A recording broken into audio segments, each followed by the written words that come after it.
আসসালামু আলাইকুম everyone, welcome back to my channel. আর চলে এসেছি নতুন আরও একটি রেসিপি নিয়ে।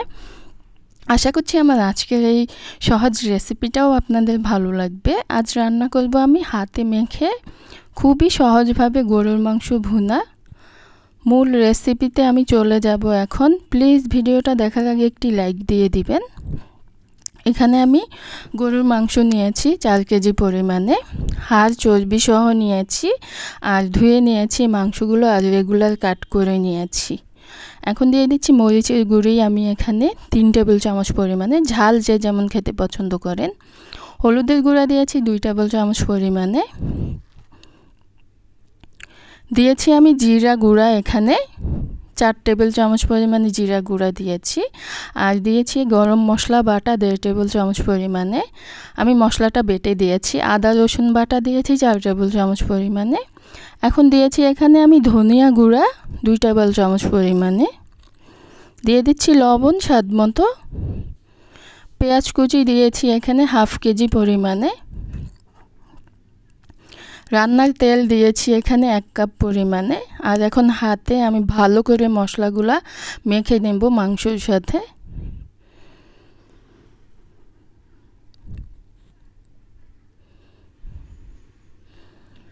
ভালোভাবে মাখিয়ে নেব যাতে করে সবগুলো মাংসের সাথে মশলাগুলো লেগে যায়।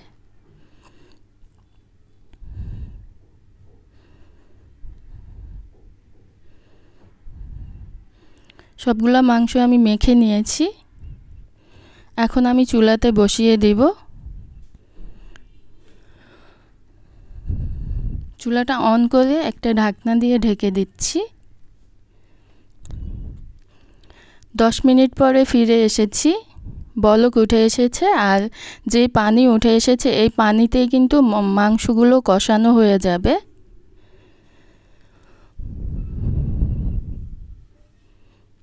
শুরুতে একটু নেড়ে দিতে হবে, যখন বসাবেন তখন কিন্তু পাতিলায় মাংসগুলো লেগে যাওয়ার সম্ভাবনা থাকে। এখন কোনো লেগে যাওয়ার সম্ভাবনা নেই, পানি উঠে এসেছে। এই পানিতেই মশলা মাংস কষিয়ে নেওয়া হয়ে যাবে। ঢেকে দিচ্ছি।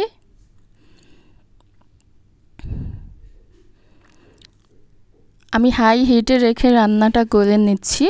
10 মিনিট পরে ফিরে এসেছি। দেখুন মাংসগুলো কিন্তু কষিয়ে নেওয়া হয়ে গেছে। এখন ঝোলের জন্য আমি পানি দিয়ে দিব।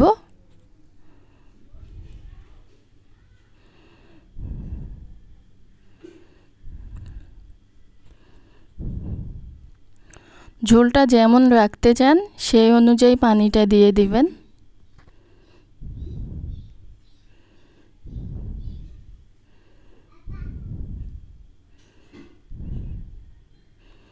ঢেকে দিব এখন।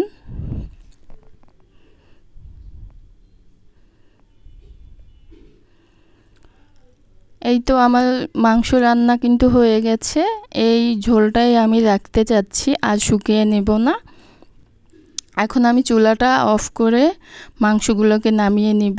আমি অন্য একটা হাঁড়িতে নিয়েছি।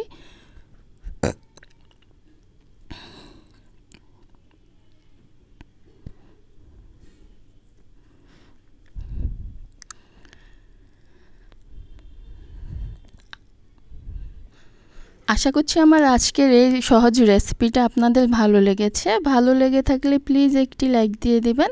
আর যারা এখন আমার চ্যানেলটাকে সাবস্ক্রাইব করেননি প্লিজ সাবস্ক্রাইব করে দিবেন। আজকের মতো এখানে বিদায় নিচ্ছি। আবার ফিরে আসবো নতুন কোনো রেসিপি নিয়ে। সে পর্যন্ত সবাই ভালো থাকবেন, সুস্থ থাকবেন। আল্লাহ হাফেজ।